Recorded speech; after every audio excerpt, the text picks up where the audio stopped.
आज हम लोग स्ट्रक्चर ऑफ इकोनॉमी यानी अर्थव्यवस्था के ढांचा को पढ़ेंगे।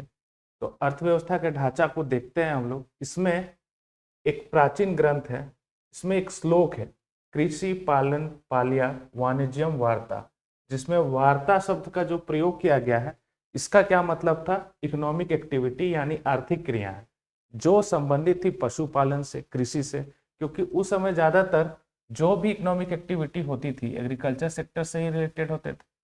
हालांकि एग्जाम के पॉइंट ऑफ व्यू से ये आपसे नहीं पूछेगा, लेकिन अगर किसी इंटरव्यू में आपसे पूछ दिया तो आपको ये याद रखना है इकोनॉमिक के बारे में, इकोनॉमिक स्ट्रक्चर के बारे में, हमारे पुराने इतिहास में, प्राचीन इतिहास में किस श्लोक में क्या लिखा गया है।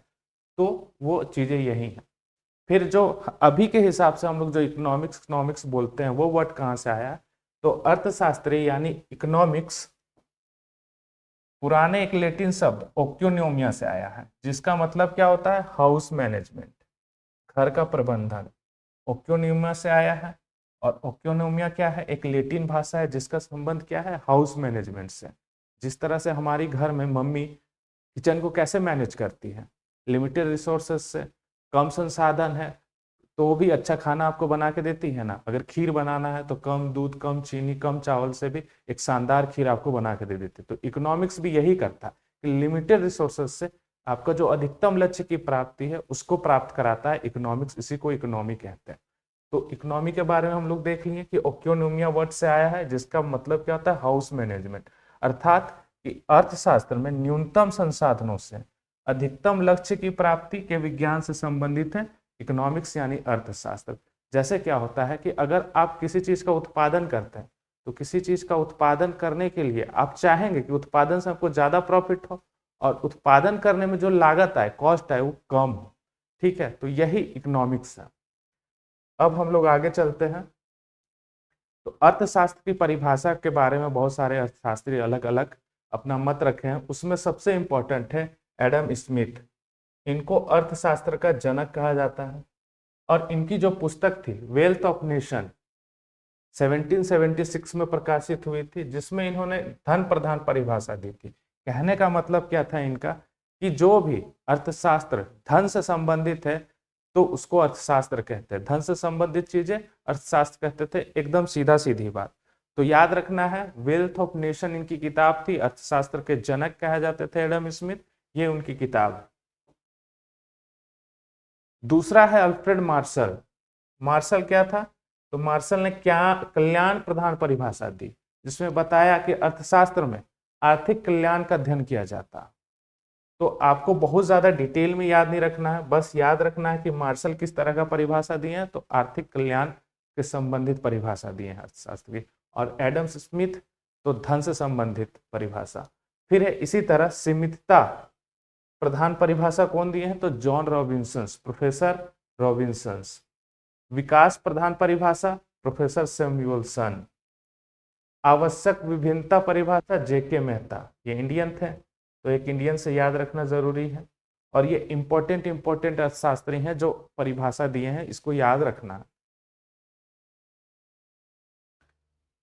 अब क्या है इसका विशेषता क्या है अर्थशास्त्र का? अर्थशास्त्र एक सामाजिक विज्ञान यानी सोशल साइंस के स्ट्रीम से संबंधित है, क्योंकि अर्थशास्त्र में हम समाज और परिवार के सदस्य रूप में जो भी व्यक्तिगत इकाई है, चाहे वह उपभोक्ता है, उत्पादक है, फर्म है, या उनका जो भी समूह है, उसका आर्थिक व्यवहार का अध्ययन करते हैं। यही तो करते हैं हम लोग अर्थशास्त्र में, कि कौन कितना अपना पैसा लेके गया, कितना डिमांड किया, कितना सप्लाई किया, मार्केट में मार्केट का स्ट्रक्चर के हिसाब से किन सी चीजों को खरीद रहे हैं हम लोग, यही अर्थशास्त्र में पढ़ते हैं। तो अर्थशास्त्र की विशेषता के बारे में यही चीजें थी, हम लोग डिस्कस कर लिए।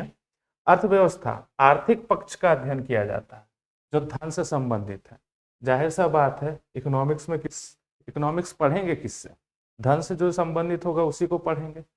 तीसरा है, इसमें लोगों की जो सीमित आवश्यकताएं होती हैं, क्योंकि हमारी जो आवश्यकताएं हैं वो भले अनंत हो सकती है, लेकिन साधन क्या है? सीमित है। और साधन जब सीमित है तो उसी के आधार पे उसको हम लोग प्राप्त कर सकते हैं, अपना लक्ष्य प्राप्त कर सकते हैं। इकोनॉमिक्स में याद रखना है इकोनॉमिक्स का परिभाषा, कि इकोनॉमिक्स में हम लोग हमेशा लिमिटेड रिसोर्स के साथ अपना अधिकतम लक्ष्य की प्राप्ति की ओर जाते हैं। अगर हम किसी चीज का उत्पादन करते हैं तो प्रयास करेंगे कि हमारे उत्पादन से हमको ज्यादा लाभ हो, लेकिन उत्पादन करने के लिए, किसी भी चीज का प्रोडक्शन करने के लिए जो कॉस्ट आए वो मिनिमम आए, कम आए। ठीक है।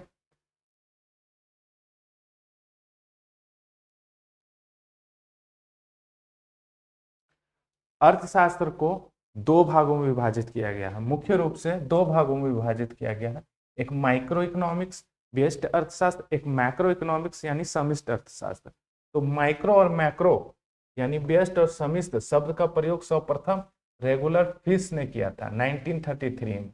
ठीक है, ये है रेगुलर फिश, याद रखना ये एग्जाम में आ चुका है। अब माइक्रो इकोनॉमिक्स किसको कहते हैं, मैक्रो इकोनॉमिक्स कहते हैं, इसको थोड़ा सा जान लेते हैं। माइक्रो इकोनॉमिक्स का मतलब क्या है, माइक्रो मतलब छोटा।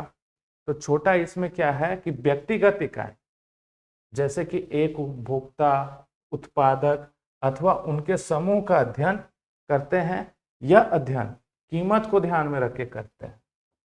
याद रखना है कि माइक्रो इकोनॉमिक्स, माइक्रो मतलब छोटा, और किसी भी इकोनॉमिक्स में अगर हम किसी एक उत्पादक, एक उपभोक्ता या फिर उसके समूह से संबंधित आर्थिक क्रियाओं का अध्ययन करते हैं तो उसको बोलते हैं माइक्रो इकोनॉमिक्स बेस्ड अर्थशास्त्र। बेस्ड अर्थशास्त्र में हम छोटे भाग का अध्ययन करते हैं, इसलिए इससे यह आंशिक संतुलन से संबंधित है। ठीक है, आपको बस माइक्रो मैक्रो में उसका वर्ड भी याद रखा तो आपको सब कुछ याद रह जाएगा, और जो फैक्ट वाली चीजें हैं यही एग्जाम में पूछता है। समष्टि अर्थशास्त्र, मैक्रो इकोनॉमिक्स का क्या मतलब, मैक्रो मतलब बड़ा, तो समष्टि सब मिष्ट होना मतलब कि संपूर्ण अर्थव्यवस्था का अध्ययन मैक्रो इकोनॉमिक्स यानी कि समष्टि अर्थशास्त्र के अंदर किया जाता है, जिसमें क्या पढ़ते हैं हम लोग, राष्ट्रीय आय, नेशनल इनकम, रोजगार का स्तर, निवेश का स्तर या आर्थिक वृद्धि और विकास, यही तो पढ़ते हैं ना। अगर समष्टि अर्थशास्त्र पढ़ना है हमको, मैक्रो पढ़ना है, बड़े भाग को पढ़ना है, इसमें पूरे देश की अर्थव्यवस्था के बारे में पढ़ेंगे, तो यही है समष्टि अर्थशास्त्र। और समष्टि अर्थशास्त्र को आय एवं रोजगार का सिद्धांत भी कहते हैं, यानी इनकम एंड एम्प्लॉयमेंट की थ्योरीज भी कहते हैं। याद रखना है आपको माइक्रो और मैक्रो का डिफिनेशन। माइक्रो यानी समष्टि अर्थशास्त्र, मैक्रो इकोनॉमिक्स का उद्भव के बारे में क्या कहा जाता है कि 1936 में मंदी के समय प्रोफेसर जे.एम. किन्स, इनके बारे में भी बहुत सारे सवाल आते हैं एग्जाम में। इनका पुस्तक है the general theory of employment and interest and money, याद रखना है। मैं इन्होंने मैक्रो इकोनॉमिक्स के बारे में ये कहा था कि जो पहले प्रतिष्ठित अर्थशास्त्री यानी पुराने अर्थशास्त्री लोग थे, वो क्या कहते थे कि अर्थव्यवस्था में बिना सरकार के हस्तक्षेप किए ही अर्थव्यवस्था हमें संतुलन की स्थिति में मिलती है। मतलब अगर सरकार किस ऐसे ही मार्केट को छोड़ दे तो मार्केट हमेशा संतुलन की अवस्था में मिलेगी, अर्थव्यवस्था हमेशा संतुलित रहेगी। लेकिन हुआ क्या कि 1936 में बहुत ज्यादा मंदी आ गई, और मंदी में क्या होता है, मंद हो जाता है सारी आर्थिक क्रियाएं, इकोनॉमिक एक्टिविटी। अब इकोनॉमिक एक्टिविटी को पुश कराने के लिए सरकार की जरूरत होती है। तब इन्होंने मैक्रो इकोनॉमिक्स का डिफिनेशन दिया था जेम किन्स ने 1936 में, उनकी बुक थी the general theory of employment and interest and money. तो इसको भी याद रखना है। समष्टि अर्थशास्त्र में क्या पढ़ते हैं हम लोग, संपूर्ण अर्थव्यवस्था को लेते हैं, इसलिए यह सामान्य संतुलन से संबंधित है और व्यष्टि में परिवर्तन का प्रभाव नहीं होता। बस याद रखने वाली बात यही थी कि समष्टि अर्थशास्त्र में हम लोग संपूर्ण अर्थव्यवस्था से संबंधित चीजों को देखते हैं, और इसके बारे में समष्टि और व्यष्टि को अलग करने का काम कौन किया था, सबसे पहले रेगनर फिश किए थे। लेकिन जो समष्टि का बहुत अच्छा परिभाषा कौन दिए थे, तो जे.एम. किन्स दिए थे the general theory employment and interest in money. अब हम लोग अलग अलग आधार पे, जैसे स्वभाव के आधार पे अर्थव्यवस्था को कितने भागों में बांटा गया है उसको देखेंगे। तो स्वभाव के आधार पे 3 सेक्टर में बांटा गया है, primary sector, secondary sector, tertiary sector, जिसको प्राथमिक क्षेत्र, द्वितीयक क्षेत्र या तृतीयक क्षेत्र भी कहते हैं। अब क्षेत्र का क्या मतलब होता है कि अर्थव्यवस्था में जो आय का माध्यम होता है उसको बोलते हैं हम लोग सेक्टर यानी क्षेत्र। तो प्राइमरी सेक्टर में क्या होता है, जब आय का जो स्रोत है, पैसा जब प्राकृतिक रूप से जुड़ा हो या प्राकृतिक क्रियाओं द्वारा आए तो उसको बोलते हैं प्राइमरी सेक्टर, प्राथमिक क्षेत्र। अब प्राथमिक क्षेत्र के एग्जाम्पल क्या हो सकते हैं, एग्रीकल्चर हो सकता है, क्योंकि खेती तो प्राकृतिक चीजों से रिलेटेड है। फिर से खनन है, क्योंकि खनन करते करते हम लोग माइनिंग करते करते प्राकृतिक क्षेत्र से उत्पादन करते हैं। फिर क्या है, पशुपालन है, जैसे एग्रीकल्चर में ही पशुपालन आता है, एग्रीकल्चर है, डेयरी है, फिशिंग है, फॉरेस्ट्री है। इसमें याद रखने वाला सबसे इंपॉर्टेंट चीज है खनन, क्योंकि इसको लोग समझते हैं कि दूसरे सेक्टर में होगा, लेकिन ये प्राइमरी सेक्टर में। याद रखना आपको, प्राइमरी सेक्टर जो है वो प्राकृतिक चीजों से जुड़ा हुआ है, नेचर से जुड़ा हुआ है। सेकेंडरी यानी द्वितीयक क्षेत्र, ये कारखानों से प्राप्त होता है। ये जो आय का स्रोत, इनकम का जो स्रोत है, वो कारखानों के क्षेत्र से जो प्राप्त हो उसको बोलते हैं हम लोग सेकेंडरी सेक्टर, जिसमें निर्माण और विनिर्माण होता है। जैसे कि फैक्ट्री निर्माण और विनिर्माण क्षेत्र से संबंधित हो उसको बोलते हैं सेकेंडरी सेक्टर। इसमें क्या होगा, मैन्युफैक्चरिंग इंडस्ट्री यानी कि उद्योग, ये सेकेंडरी सेक्टर के अंदर आएंगे। जैसे यहाँ गाड़ी बन रहा है, बिस्कुट बन रहा है, कुर्सियां बन रही है, क्लोथ्स बन रहे हैं, ये सारे सेकेंडरी सेक्टर के उदाहरण है। बैंकिंग सेक्टर है, चिकित्सा में डॉक्टर हैं, तो ये सारे सर्विस सेक्टर में आएंगे। वैसे क्षेत्र जिसमें सेवा क्षेत्र को शामिल किया जाता है, सर्विस सेक्टर को शामिल किया जाता है, उसको टर्सरी यानी तृतीयक क्षेत्र कहते हैं। जैसे कि बैंक है, हॉस्पिटल है, ये क्या दे रही है, सेवा दे रही है। बैंक सेवा देती है, हॉस्पिटल सेवा देता है, डॉक्टर सेवा देता है। ये सारे तृतीयक क्षेत्र यानी सर्विस सेक्टर में आते हैं। और सबसे ज्यादा सर्विस सेक्टर से ही पैसा हमारी अर्थव्यवस्था को आता है, ये बात भी याद रखना। अब टर्सरी सेक्टर का एग्जाम्पल यहाँ है, डॉक्टर है, रेलवे है, ठीक है। तो ये टर्सरी सेक्टर प्राइम स्वभाव के आधार पर अर्थव्यवस्था 3 भागों में, प्राथमिक, द्वितीयक और तृतीयक। अगर प्राथमिक क्षेत्र के बारे में बोलें कि अपने देश में इसका कितना योगदान होता है, तो अमूमन 17% होता है, या फिर दूसरा 29% होता है, और जो बच गया वो तृतीयक क्षेत्र से प्राप्त होता है। इन तीनों क्षेत्र से हम लोगों को पैसा प्राप्त होता है। ये चेंज होते रहता है, मोटा मोटी हम आपको बता दिए कि इस सेक्टर से इतना पैसा आता है। तो याद रखना आपको प्राइमरी, सेकेंडरी और टर्सरी सेक्टर।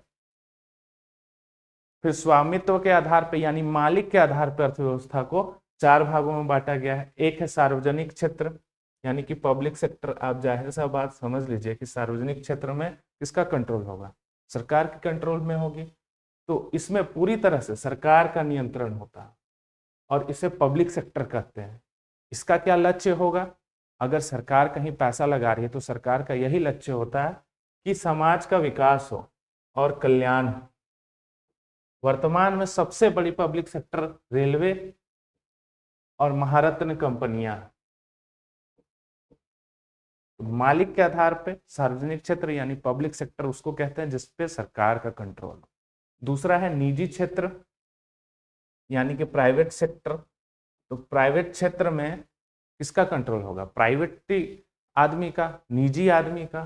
तो वैसे सभी क्षेत्र जिसमें निजी व्यक्तियों का हाथ हो और जिसका उद्देश्य, अगर कोई प्राइवेटली कोई काम कर रहा है तो उसका क्या उद्देश्य होगा, अधिकतम लाभ कमाना।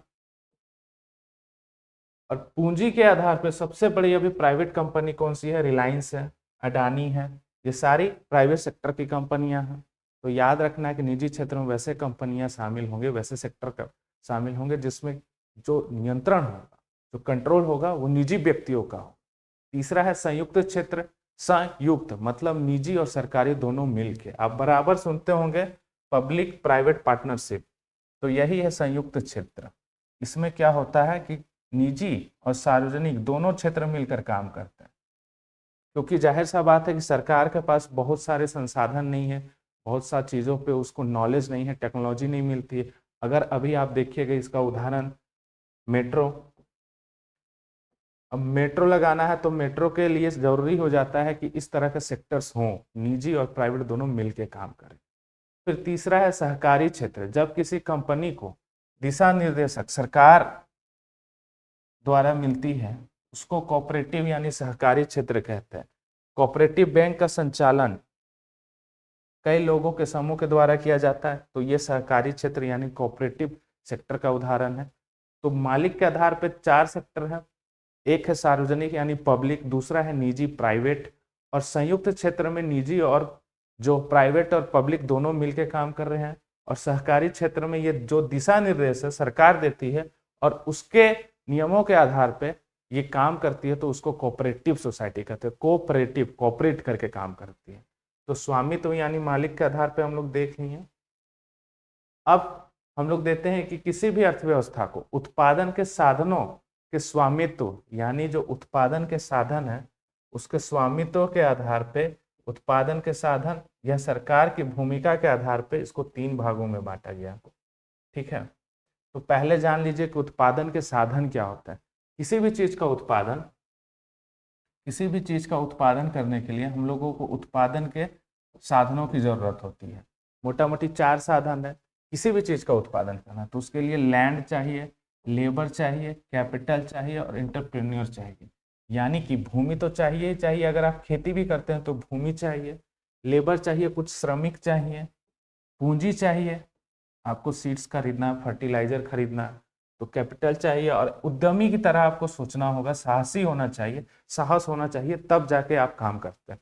तो ये उत्पादन के साधन है और इनके कंट्रोल के आधार पे इसको 3 भागों में बांटा गया है। पूंजीवादी अर्थव्यवस्था, समाजवादी यानी सोशलिज्म, और मिक्स अर्थव्यवस्था यानी मिक्स्ड इकोनॉमी। तो इसको 3 भागों में बांटा गया। पहला है पूंजीवादी अर्थव्यवस्था। पूंजीवादी अर्थव्यवस्था में क्या होता है, उत्पादन के साधनों पे निजी व्यक्ति का जब अधिकार हो तो उसको बोलते हैं पूंजीवादी अर्थव्यवस्था। ठीक है, अब जब पूंजीवादी की अर्थव्यवस्था पे कंट्रोल है तो उसका उद्देश्य क्या होगा, इसमें गरीबों को ध्यान न रख के बाजार को ध्यान में रखा जाता है ताकि उसको अधिकतम लाभ हो। कैपिटलिस्ट यही चाहता है ना, कॉर्पोरेट क्या चाहती है, अपना प्रॉफिट चाहती है। तो इसको बोलते हैं पूंजीवादी अर्थव्यवस्था। और ये या समझ लीजिए अमेरिका, चाइना, जापान इसके उदाहरण है। और यही तीनों कंट्रीज अभी कितने डेवलप हैं। अब इसके चक्कर में हम लोग भी कल से हल्ला नहीं करेंगे कि पूंजीवादी अर्थव्यवस्था चाहिए। ठीक है, इसका क्या होगा कि अर्थशास्त्र के जनक एडम स्मिथ, अभी हम लोग देख लिए हैं, ने अपनी पुस्तक द वेल्थ ऑफ नेशन में अहस्तक्षेप का सिद्धांत यानी लेजर-फेयर देते हुए पूंजीवादी अर्थव्यवस्था की परिभाषा दी। लेजर-फेयर का मतलब यह है कि बंद अर्थव्यवस्था, बाहरी से कोई संपर्क नहीं। हालांकि वो चेंज हो गई है, वो व्यवस्था है नहीं। कोई भी देश की कंट्री दूसरे देश की कंट्री से सामान मंगाती, इंपोर्ट एक्सपोर्ट करती है। तो एडम स्मिथ इसके समर्थक है, ऐसा समझ लीजिए। इसकी विशेषता क्या होगी पूंजीवादी अर्थव्यवस्था की, जैसे कि अमेरिका, चाइना, जापान में, उसकी विशेषता क्या होगी कि फर्म अपने लाभ को अधिकतम करने के लिए प्रतिस्पर्धा करती है। अमेरिका में इस तरह की इकोनॉमी डेवलप है कि वहां जो भी फर्म होगी वो प्रतिस्पर्धा करेगी, उद्योग प्रतिस्पर्धा करेगी कि भैया हमको लाभ हो, हमको लाभ हो। इसके चलते कंज्यूमर को लाभ हो जाता है। अब पूंजीवादी अर्थव्यवस्था का मुख्य उद्देश्य क्या है, अधिकतम लाभ कमाना, क्योंकि कॉर्पोरेट कैपिटलिस्ट यही तो चाहता है कि अधिकतम प्रॉफिट हो। फिर इसमें आर्थिक स्वतंत्रता होती है,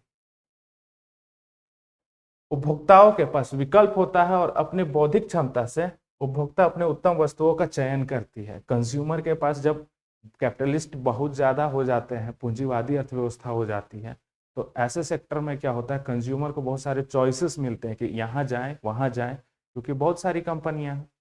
तो ये सारी विशेषताएं हैं। ठीक है, दूसरा है समाजवादी अर्थव्यवस्था, सोशलिज्म। अब समाजवादी अर्थव्यवस्था में क्या है, जब उत्पादन के साधनों पर सरकार का कंट्रोल हो तो उसको बोलते हैं समाजवादी अर्थव्यवस्था। अर्थव्यवस्था में उत्पादन के साधनों पर सरकार का स्वामित्व होता है, जैसे कि सोवियत संघ, उत्तर कोरिया इसके उदाहरण हैं। समाजवादी अर्थव्यवस्था को कार्ल मार्क्स, देख रहे हैं कितने सारे फैक्ट्स ऐड हैं, कार्ल मार्क्स ने अपनी पुस्तक दास कैपिटल प्रस्तुत करते हुए इसके पक्षधर बने। तो कभी भी एग्जाम में आपसे पूछेगा कार्ल मार्क्स की पुस्तक का नाम, तो दास कैपिटल, और इस किस अर्थव्यवस्था के संबंधित थे, तो समाजवादी अर्थव्यवस्था के संबंध समर्थक थे। इसकी विशेषता क्या होगी कि बाजार में प्रतिस्पर्धा का अभाव है। बाजार में क्या हो जाता है, प्रतिस्पर्धा का अभाव, सरकार सब कुछ कंट्रोल कर रही है तो दूसरी सरकार थोड़ी है, सरकार तो एक ही है, तो इसमें प्रतिस्पर्धा का अभाव होता है। समाजवादी अर्थव्यवस्था का मुख्य उद्देश्य क्या होता है, जन कल्याण। अगर सरकार कोई भी काम करेगी तो जन का कल्याण करने के लिए करेगी। यहाँ पर केंद्र आर्थिक नियोजन संचालित होते हैं। जो भी आर्थिक नियोजन होंगे वो केंद्र द्वारा यानी सरकार द्वारा संचालित होंगे। और बाजार कीमत के स्थान पे प्रशासकीय कीमत होते हैं। यानी कि बाजार में होता है ना कि डिमांड और सप्लाई, जैसे कि कोरोना के समय बहुत ज़्यादा मास्क की डिमांड हो गई तो मास्क एक मास्क 200-200 रुपये 300-300 में बिक रहा है। डिमांड के हिसाब से मार्केट का प्राइस अप डाउन होता है। लेकिन यहाँ क्या होता है, प्रशासकीय कीमत होती है, गवर्नमेंट तय कर देती है कि इसकी कीमत इतनी ही होगी। ठीक है, तो ये था सोशलिज्म अर्थव्यवस्था यानी कि समाजवादी अर्थव्यवस्था की विशेषता। अब जो हमारा लास्ट है मिक्स इकोनॉमिक्स यानी कि मिश्रित अर्थव्यवस्था, इसमें क्या होता है कि उत्पादन के साधनों पर निजी और सार्वजनिक दोनों का अधिकार होता है, तो इसको मिक्स्ड इकोनॉमी यानी मिश्रित अर्थव्यवस्था कहते हैं। यहाँ पूंजीवादी और राज्य आधारित अर्थव्यवस्था होती है, जैसे कि भारत है, श्रीलंका है, पाकिस्तान है। तो यहाँ से तो महत्वपूर्ण फैक्ट यही आ गया कि जो मिक्स इकोनॉमी है कहाँ से संबंधित है, तो भारत से संबंधित है। जॉन मर्नार्ड कीन्स, जिसकी पुस्तक हम लोग देखे the general theory of employment interest and money, 1929 की वैश्विक महामंदी के बाद मिश्रित अर्थव्यवस्था के महत्व को प्रस्तुत किया। ठीक है, जब मंदी आई 1930 में, तो उसके बाद उन्होंने बताया था कि जो लेजर फेयर वाला सिद्धांत है, सरकार का हस्तक्षेप नहीं चाहिए, क्योंकि मंदी के बाद बंद हो जाती है सारी इकोनॉमिक एक्टिविटी, तो उसके लिए तो सरकार को चाहिए कि कोई काम करे। अब इसके लिए जॉन मर्नार्ड कीन्स ने अपना the general theory of employment interest and money में मिश्रित अर्थव्यवस्था को महत्व दिया। ठीक है, अब मिक्स इकोनॉमी का कुछ कुछ विशेषता हम लोग देख लेते हैं कि इसका उद्देश्य क्या होता है, जन का कल्याण करना ही इसका उद्देश्य होता है। साथ ही ये सामाजिक न्याय के सिद्धांत पर आधारित है, क्योंकि निजी सेक्टर में अभी पूंजीवादी अर्थव्यवस्था में अगर कोई काम कर रहा है तो कॉरपोरेट काम करेगी तो अपना लाभ के लिए, और सरकारी सेक्टर में अगर आपको काम मिले, मान के चलिए आप सरकारी सेक्टर में ही कुछ भी उत्पादन कर रहे हैं, खेती कर रहे हैं, सेब की खेती कर रहे हैं, और सार्वजनिक सेक्टर में जितना भी पैसा कमाइएगा सरकारें को देना होगा, तो मन लगा के काम कीजिएगा, नहीं कीजिएगा। लेकिन यही मिक्स्ड इकोनॉमिक्स है कि आपकी मेहनत का आपको उचित लाभ मिलेगा, फायदा मिलेगा, तो आप मिक्स इकोनॉमी में अच्छा पैसा कमाइएगा। तो एक सामाजिक न्याय के सिद्धांत पे काम कर रहा है ना मिक्स इकोनॉमी। फिर मिश्रित अर्थव्यवस्था कल्याणकारी राज्य पर प्रकाश डालती है, वेलफेयरिक स्टेट पे प्रकाश डालती है। जैसे कि आप देखिएगा मिक्स इकोनॉमी में क्या होता है कि प्रोडक्शन कौन करता है, अगर प्राइवेट सेक्टर प्रोडक्शन करती है, लेकिन उसका जो रेगुलेटरी होता है लॉ से संबंधित, वो कौन करता है, सरकार करता है। तो मिक्स इकोनॉमी की ये परिभाषा थी, ये विशेषताएं थी। आई होप सो कि आपको सब कुछ अच्छे से समझ में आ गया होगा। तो मिलते हैं हम लोग नेक्स्ट टॉपिक पे।